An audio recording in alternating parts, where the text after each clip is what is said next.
যে কোম্পানিকে 22 সালে যে টেন্ডার ছিল তার 6 মাস টেন্ডার এক্সটেনশন দিয়েছে স্বাস্থ্য দপ্তর।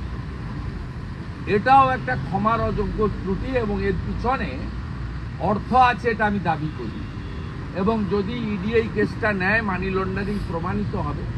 এবং সবচেয়ে যেটা, এদের যে কোম্পানির যে যতগুলো কোম্পানি আছে, মাল্টিপল নাম্বার অফ কোম্পানি, তাতে 2টো কোম্পানি জেনুইন, বাকি সমস্ত কোম্পানিগুলো ফলস।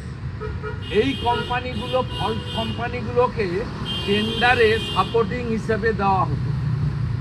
এবং এখানকার যে কোম্পানির সাপ্লায়ার, তার মধ্যে মুকুল ঘোষ বলে একজন ডাইরেক্টর আছেন, মুর্শিদাবাদের বহরমপুরে বাড়ি।